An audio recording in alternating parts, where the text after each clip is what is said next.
예, 잘 나오셨습니다. 예. 오늘 이제 출애굽기 말씀을 이렇게 나눌 텐데요. 언제 끝날지 모르겠습니다. 이렇게 하다 좀 길다 싶으면 중간에 또 약간 다른 말씀 나누고 이렇게 하도록 하겠습니다. 오늘 출애굽기는 이제 저번에도 잠깐 이야기했던 것처럼 뭐 갑자기 시작되는 성경은 아니죠. 우리 창세기 이후에 자연스럽게 연결되는 그런 책입니다. 이 히브리 성경에서 출애굽기의 시작은 우리는 이제 뭐 야곱과 함께라고 시작됐는데 히브리 성경은 그리고 이것들은 이름들이다라고 시작해요. 그러니까 창세기가 이제 끝나고 나서 그리고라고 시작되는 것처럼 새로운 이야기가 아니라 창세기에 이제 하나님의 그 약속이 계속 이어지고 있음을 우리들에게 말해주고 있는 것이죠. 창세기 46장에 야곱의 그 70명을 데리고 가족을 데리고 애굽으로 내려왔습니다. 근데 그 명단이 다시 한번 여기서 기록되고 있어요.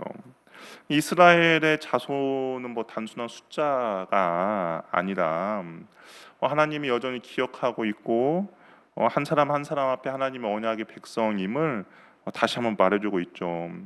어떻게 보면 창세기 46장 이후에 출애굽기 1장까지는 약 400년간 정말 수백 년의 시간이 지났습니다.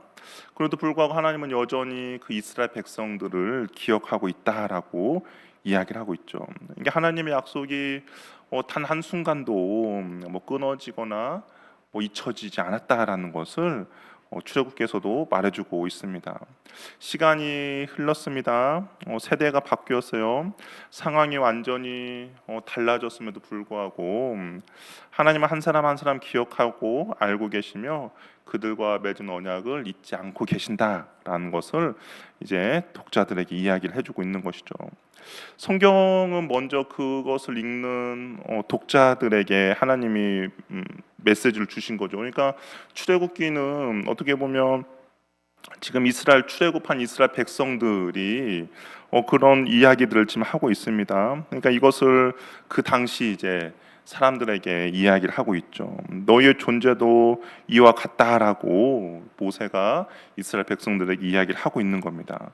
너희들 여전히 하나님의 백성이고 여전히 하나님은 너희들 기억하고 있고 400년의 시간이 흘렀음에도 불구하고 그 야곱이 너희들 이끌고 애굽에 왔던 그 사건을 하나님께서는 알고 계신다라고 이야기를 하고 있는 것이죠.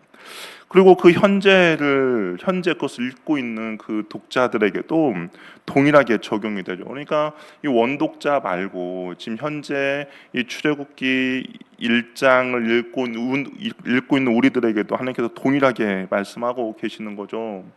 이 당시의 사람들을 하나님께서 잊지 않고 기억하고 있는 것처럼 지금 너희들의 삶도 하나님께서 잊어버리지 않고 기억하고 있다라고 동일하게 우리들에게 말씀하고 있는 겁니다. 지금도 우리가 하나님 앞에서 그냥 스쳐가는 존재들이 아니라 시간이 흘러도 여전히 하나님은 우리의 이름을 기억하시고 우리의 이름을 불러주시는 그 하나님임을 하나님께서 오늘날 저와 여러분들에게 동일하게 말씀하고 있다라는 겁니다. 이스라엘 백성들이 애굽에 정착을 하고 나서 정말 오랜 시간이 흘렀습니다. 6절에 보니까 요셉과 그의 모든 형제와 그 시대 사람이 다 죽었다라고 이야기를 하고 있어요. 뭐냐 시대가 변했다라는 것이죠. 짧은 한 구절이지만 엄청난 변화를 암시합니다. 이스라엘이 가족을 이끌고 애굽으로 이끈 요셉이 죽었어요. 그리고 그 형제들도 다 죽었습니다. 한 시대가 끝이 났습니다. 우리 인생도 이처럼 유한적이죠. 위대한 사람도 죽고 영웅도 죽고 그리고 한 시대를 정말 높은 자리의 명예와 권력을 가진 사람도 다 죽습니다. 그런데 오늘 출애굽기가 우리에게 한 가지 계속 이야기하고 있는 것이 있어요. 변하지 않는 것이 한 가지 있다라고 우리에게 말해주고 있습니다. 그것이 무엇이냐? 우리 7절 말씀을 한번 같이 읽어보도록 할게요. 7절 한번 읽어보도록 하겠습니다. 시작.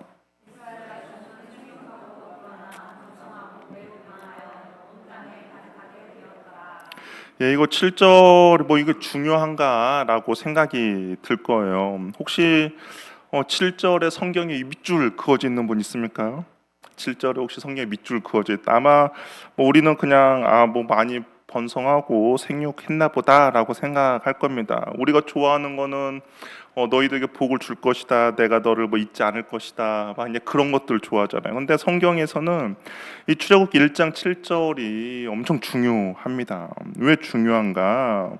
여기 보면 생육하고 불어나고 번성하고 강하여지고 가득하게 되었다라고 이야기하죠. 이 히브리 문학에서 반복되는 표현은 강조를 이야기합니다. 그러니까 보통은 2번 정도 강조해요. 우리가 복음서를 보면 예수님께서 이렇게 이야기하죠. 진실로 진실로 너희에게 이르노니라고 이야기하는 그런 문장들이 있습니다. 무슨 말입니까? 중요하니까 잘 들어라라는 표현이잖아요. 근데 여기를 보면 5번이나 반복되고 있어요. 생육, 불어나고 번성하고 강해지고 가득해졌다. 이게 무슨 의미일까요? 정말로 중요하고 정말로 참말로 중요하다라는 거죠. 왜 이것이 중요할까요? 왜 이게 단순히 그냥 이스라엘 백성이 많아졌다라는 게 왜 중요할까요? 이걸 뭐라고 그렇게 중요하다고 5번이나 강조하고 있겠습니까? 우리는 이런 구절에 밑줄을 그어야 해요. 예, 밑줄을 그어야 합니다.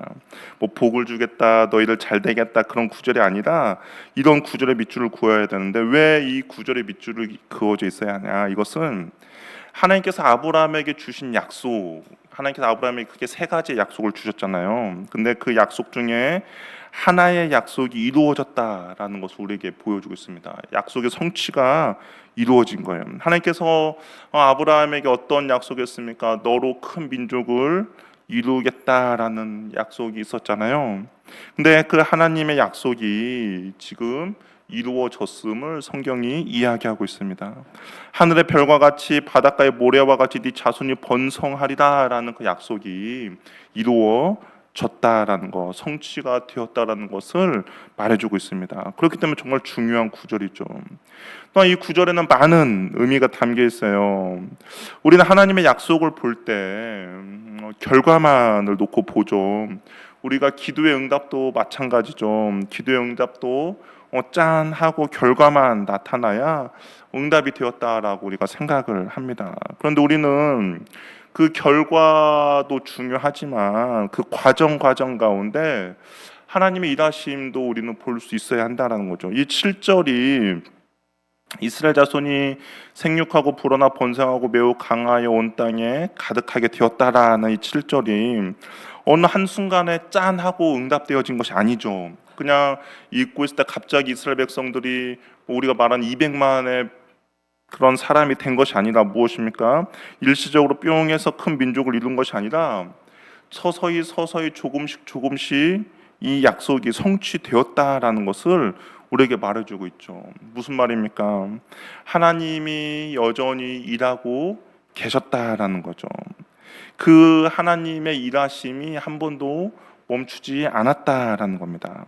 이게 하나님의 약속이 갑자기 짠 하고 모든 것이 이루어지는 거 아니라 그 과정 가운데 하나님이 여전히 일하고 계시고 하나님이 여전히 약속을 성취하고 계셨음을 우리들에게 보여주고 있는 것이죠.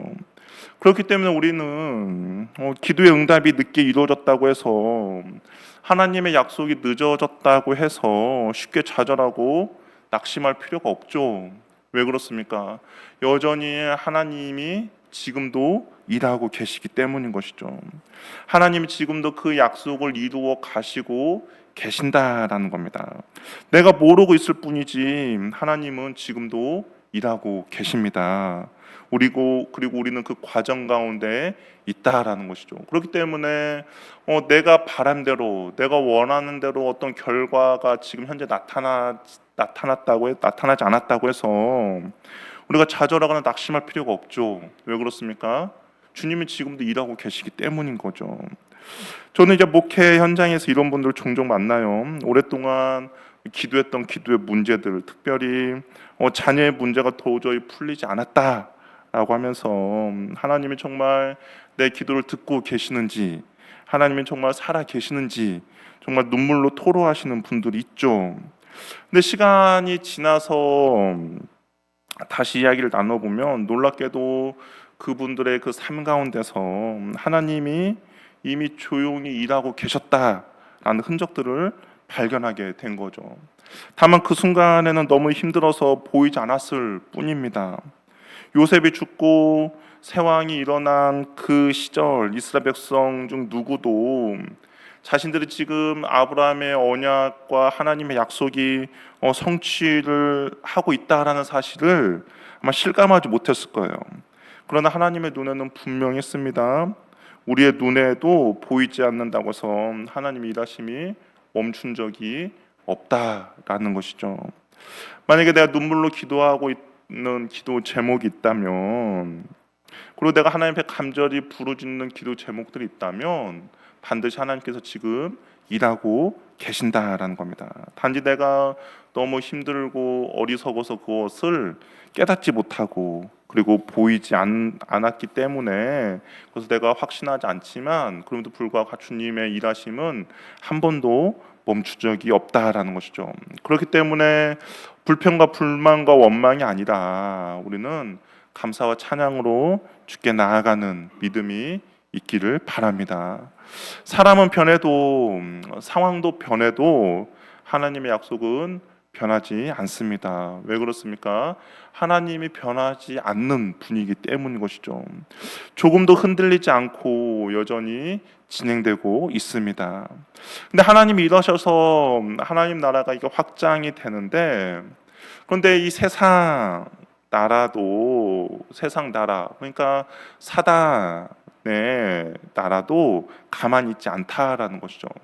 하나님의 뜻을 이루어 갑니다. 그러면 그냥 그것이 차차 잘 이루어지면 좋겠는데 사단도 가만히 있지 않는다라는 거예요. 우리 8절 말씀 우리 한번 같이 읽어보도록 할게요. 8절 한번 읽어보겠습니다. 시작.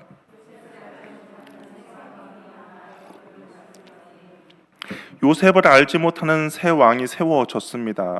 이 알지 못한다라는 표현이 단순히 그냥 정보를 몰랐다는 뜻이 아니에요. 성경에서 안다라는 표현은 뭐 인격적인 관계, 은혜에 대한 기억을 포함하는 그런 뜻인데, 이 새 왕은 요셉이 누구인지 몰랐던 것이 아니라 요셉이 애굽을 흉년에서 구원했던 그 은혜의 역사를 의도적으로 인정하지 않기로 작정했다라는 겁니다. 이게 은혜를 기억하지 않기로 선택을 한 거예요.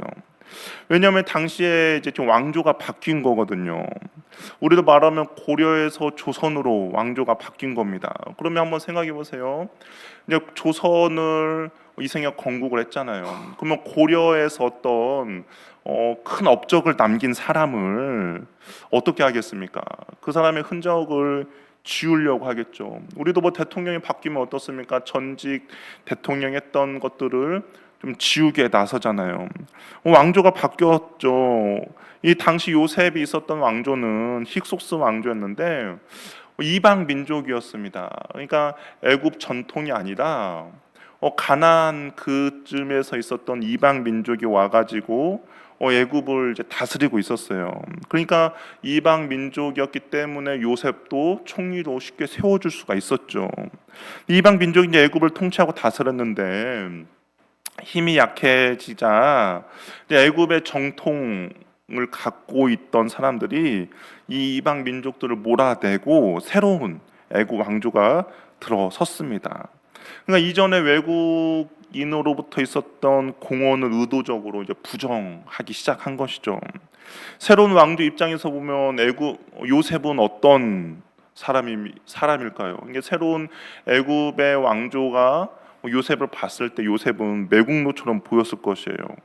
언제든지 배신할 수도 있는 이방 민족이었습니다. 그렇기 때문에 가만히 놔두면 안 되는 거죠. 그래서 핍박하고 억압하기로 결심합니다. 우리 9절에서 10절 말씀 우리 한번 같이 읽어보도록 할게요. 9절 10절 읽어보겠습니다. 시작.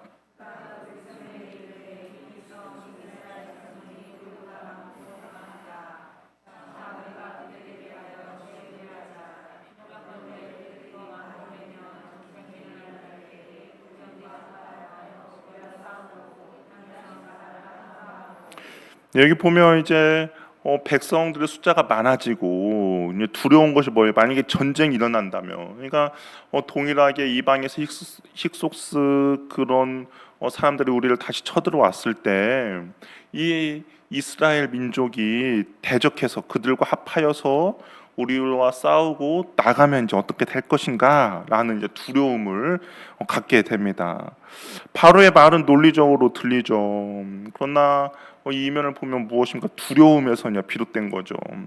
바로는 이게 지혜롭게 하자고 이야기합니다. 그런데 이 지혜는, 참된 지혜는 어디에서 옵니까? 우리 잠언 1장 7절 보면 여호와를 경외하는 것이 지혜의 근본이다라고 했잖아요. 이 참된 지혜는 하나님을 경외함으로부터 오는데, 근데 바로는 어떤 겁니까? 하나님을 경외함으로부터 오는 지혜가 아니라 무엇이에요? 두려움에서 나오는 정치적 그런 술수를 지혜라고 부르고 있죠.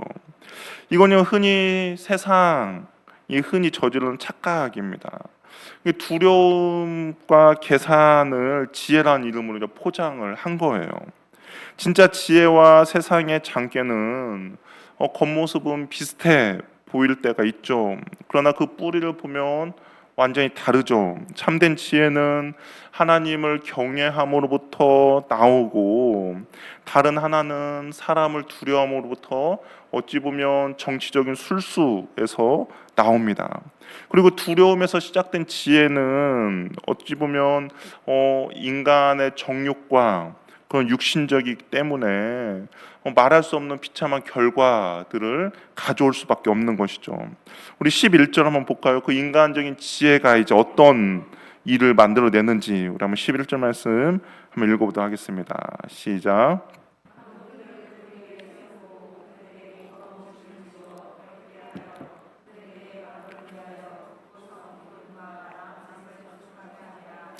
이제 그 두려움으로 인하여서 이제 바로가 행동을 옮깁니다. 어떻게 행동하냐? 억압을 시작하게 한 거예요. 단순한 노동 착취가 아니라 국가적인 차원에서의 억압 정책을 펼칩니다. 이스라엘 백성들의 힘을 소진시키는 거죠. 그래서 그들이 더 이상 번성하지 못하게 하는 것이 목적입니다. 그런데 단순히 그냥 이스라엘 백성들을 육체적인 노동으로 힘들게 해서 번성을 늦추자라는 취지도 있지만, 근데 그 이면에는 무엇이냐? 이스라엘 백성들 정체성을 무너뜨리는 그런 사단의 계략이라고 할 수가 있죠. 하나님의 백성이 아닌 그들에게 노예의 그런 거짓된 정체성을 주입시키는 겁니다. 그래서 이들이 실질적으로 출애굽을 하고 광야를 여정할 때 내내 어떻게 합니까? 이 노예 근성을 버리지 못하죠. 그래서 결국에 하나님께 불순종하게 이르게 됩니다. 오늘 사탄도 같은 방법을 우리들에게 사용합니다.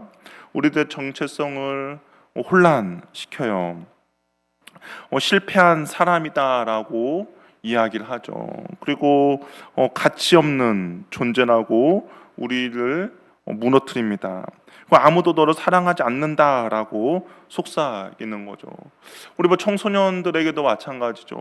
청소년들에게도 사단이 끊임없이 속삭이죠. 그러면서 그들의 정체성을 무너뜨립니다.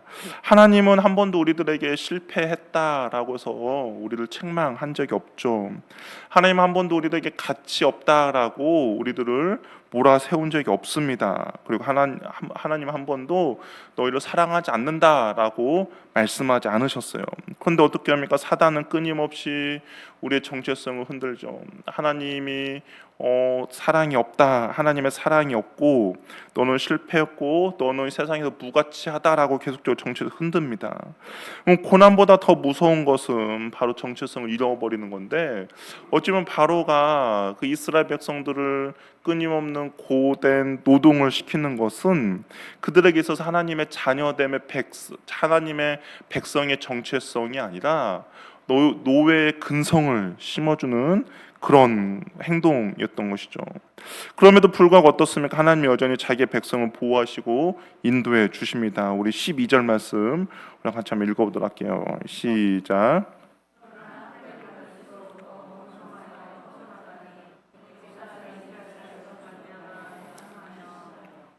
끊임없이 정체성을 흔들고 학대를 하지만 어떻게 되었다고 이야기합니까?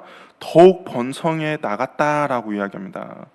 여기서 이 학대라는 단어가 출애굽기 3장 7절 우리 한번 한 장만 넘기면 나오는데요. 우리 3장 7절을 한번 읽어보도록 하겠습니다. 출애굽기 3장 7절 말씀 한번 읽어볼게요. 시작.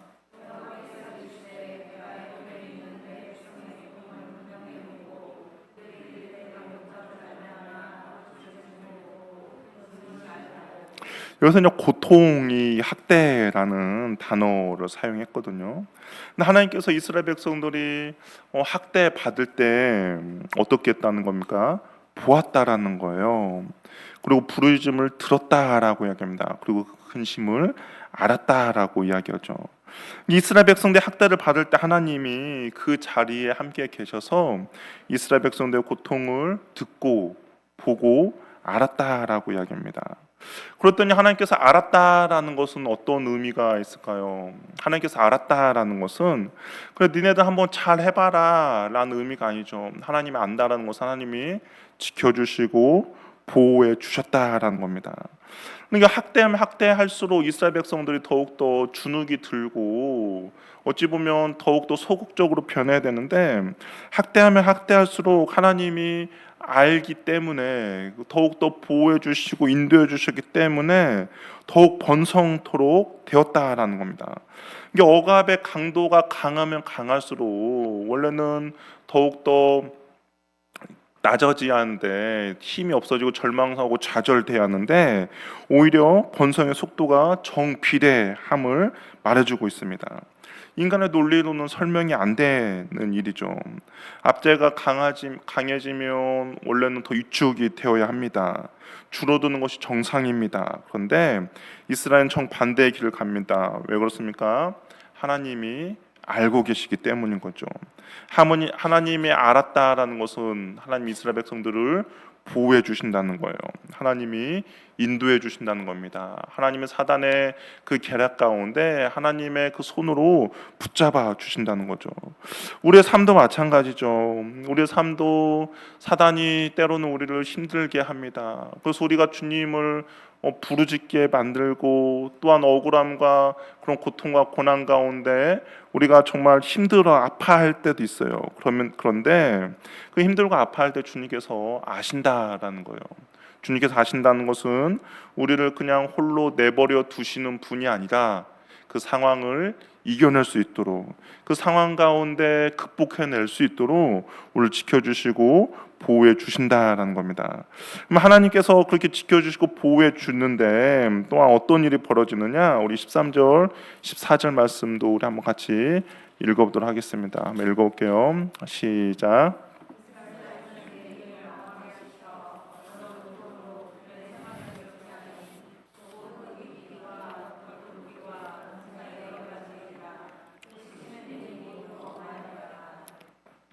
하나님이 지켜주고 보호해 주심에도 불구하고 이 바로가 그다음 어떻게 합니까? 더 엄하게 일을 시켜죠.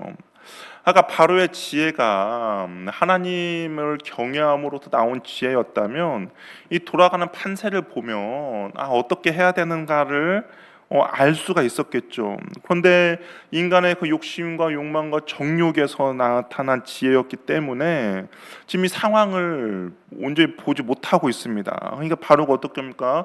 더 엄하게 일을 시켜요. 그러면 더 엄하게 일을 시키면 하나님의 방식은 어떻다라고 이야기했죠? 더 번성되고 더 강해지죠. 그런데 바로는 그걸 알지 못합니다.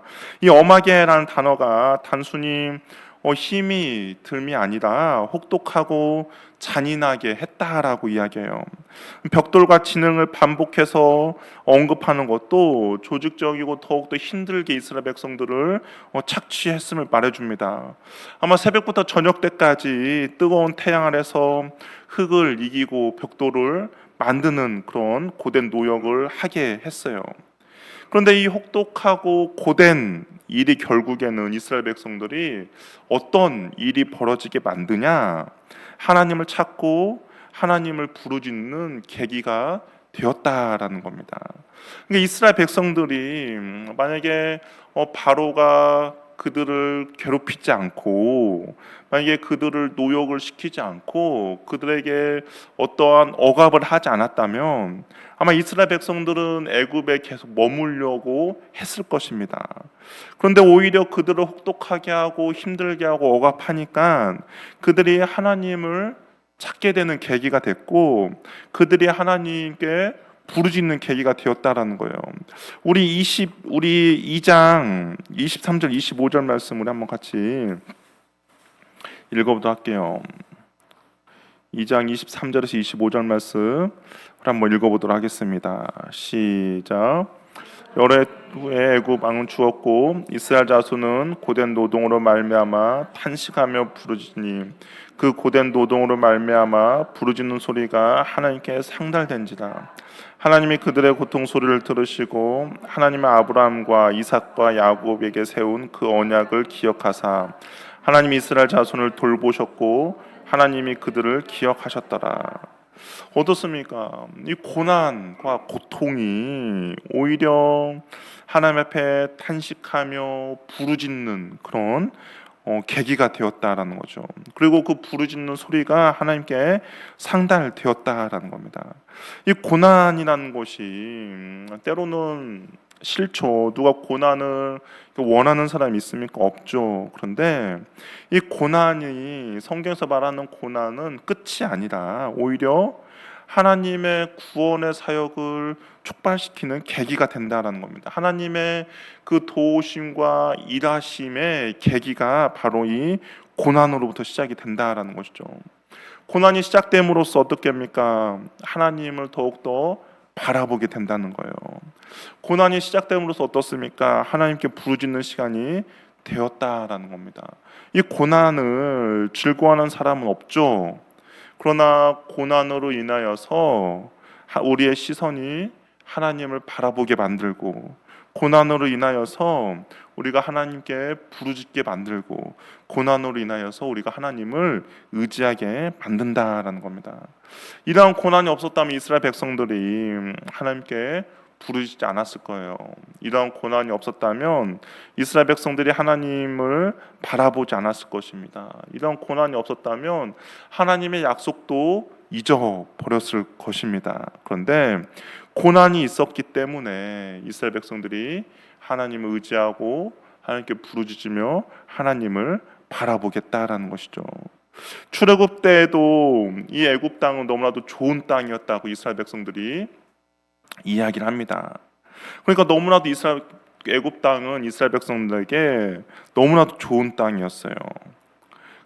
그러나 고난으로 인하여서 하나님의 말씀이 생각이 나고 하나님을 찾게 되고 하나님을 부르짖게 되었다는 것이죠.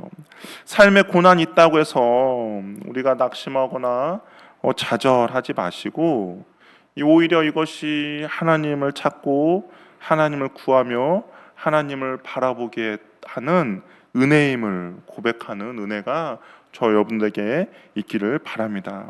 하나님께서 우리에게 고난을 주시는 이유는 어떻게 보면 고난이 변장된 축복이라고 이야기를 많이 하고 있지 않습니까?